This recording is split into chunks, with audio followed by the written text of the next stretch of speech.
Hello and welcome to our third organic spectroscopy video, now on the subject of correlation spectroscopy. This is often abbreviated as COSY, and we get into all the techniques that have these acronyms. These are all two-dimensional NMR techniques, but remember that there's so much information in coupling, in proton NMR, and even in carbon NMR. We can tap into that information. So this actually derives from an older one-dimensional NMR technique called the decoupling experiment. Notice the coupling is in there. So normally we see, for example, a pair of doublets like this that are coupled to each other. We might determine that they're coupled to each other by their coupling constant, the magnitude of the splitting. But what if we have numerous such signals in the spectrum? We can reacquire where we irradiate here, at this exact Hertz frequency, reacquire the spectrum, and that will have the effect of almost completely nulling that signal out. When you null that signal out, its coupling information is lost, and the doublet to which it was coupled now collapses to a singlet. So that was the cool old one-dimensional version. But using all of this same coupling information allows us to generate a spectrum that is in two dimensions that shows all of the coupling throughout the spectrum simultaneously. So whatever kind of coupling you have, whether it's it's vicinal coupling reminding you through bonds, but I draw the arrows through space. We have coupling around aromatic rings, remember, where these two protons are orthocoupled, but then there's longer range metacoupling here. And there's geminal coupling. Whatever the kind of coupling you see in the spectrum is generated in two dimensions. So what you do is you put on each axis the proton NMR spectrum, as you see for this very simple one, and the structure of the compound is drawn here. So we have two hydrogens here, two hydrogens here, two hydrogens here. Notice that the exchangeable hydrogens on oxygen and nitrogen are not seen in the spectrum. So really we have three two-hydrogen signals. Now we do have splitting information. Why ignore it when we can see it? This signal right here is the most highly split. It's a pentet. It needs to be that middle set of protons. So that's not very ambiguous at all. Then we have triplet, triplet for the other two outer methylene protons.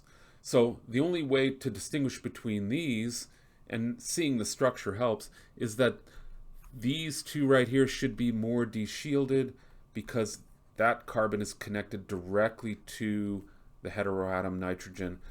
These two are less deshielded, more shielded, because that carbon is connected first to a carbon, then to heteroatoms. So more deshielded is the expectation there. And that would be these two protons here.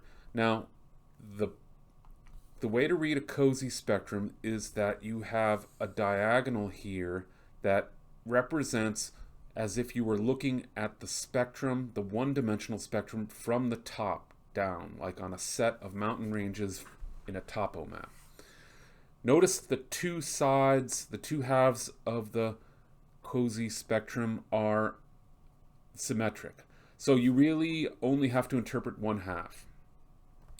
This more deshielded proton that we just identified, set of protons here, ought to be coupled to the pentet. And so if we work our way up from that two hydrogen signal and then over to all the way over to what it correlates to, we have the pentet. And so this correlation, which is symmetric and identical to that correlation, represents COSY correlations between these two adjacent sets of methylene protons. The pentet is also coupled to, and we saw it on the way over, is also coupled to the other triplet on the other side, symmetrically on both sides. And so that confirms that the pentet is also coupled to the other triplet. Notice the other triplet here is only correlated to the pentet and not to the other set of protons longer range. So we're not seeing longer range splitting in this case. So that's a really simple example. It's not hard to see why the coupling, the cozy information based on the coupling is so useful. Imagine if we did not know the structure ahead of time. It would allow us to distinguish the pentet coupled to the two triplets on either side, and that you have this sequence here, this section of the molecule confirmed. All right, so moving on to another example, a longer one, a little bit longer one. We also have the structure given here and the cozy spectrum. So the first thing to notice about this structure is that it has what we refer to in the business as separate spin systems. Those 4 hydrogens, none of which are equivalent, by the way, so don't forget about your equivalents, are separated from this hydrogen here, and in turn these 2 hydrogens and this hydrogen here are separated from the other 2. So we actually have technically 3 spin systems, 3 separate spin systems.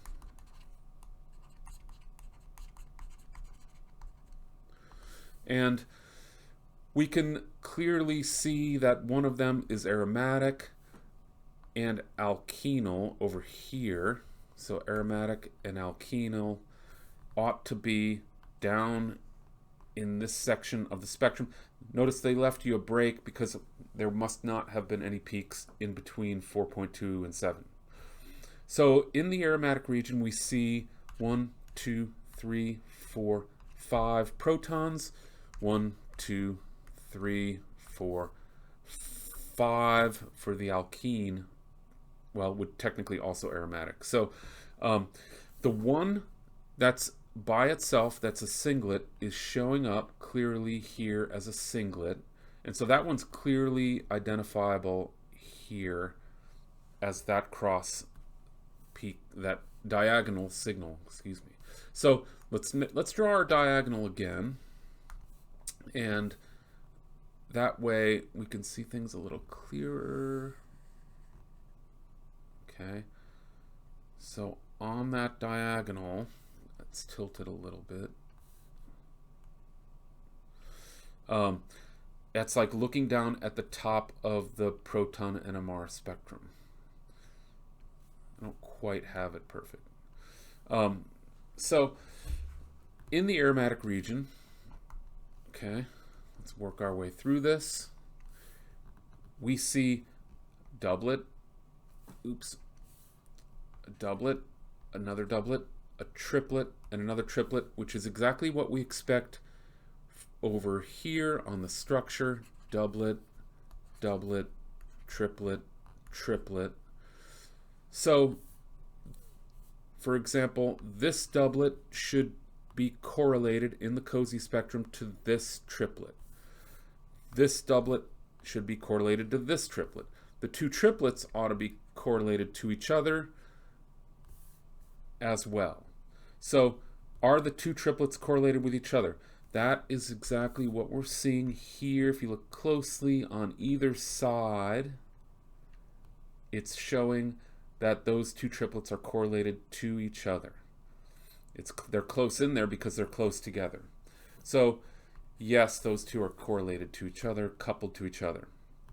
Each one of the doublets is, for example, if we take this downfield one, it is correlated to a triplet over there. This doublet is correlated to the other triplet. So everything is correct except we don't know which doublet's which and which triplet's which.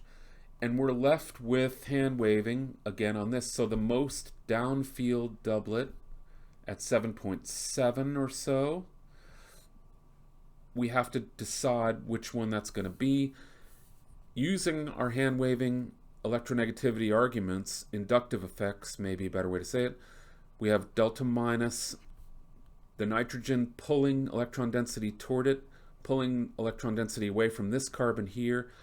And since it's a conjugated system, we can alternate delta minus, delta plus, delta minus, delta plus, delta minus. And so it looks like we have reinforcement in all directions for that. Now remember, it has to be a conjugated system, no break in the double bonds. So the more shielded proton ought to be here, more electron density. The less shielded proton, the more deshielded, more deshielded. If I can spell. So the more deshielded one is the 7.7 ppm. Okay, and so that one is correlated to the less deshielded triplet.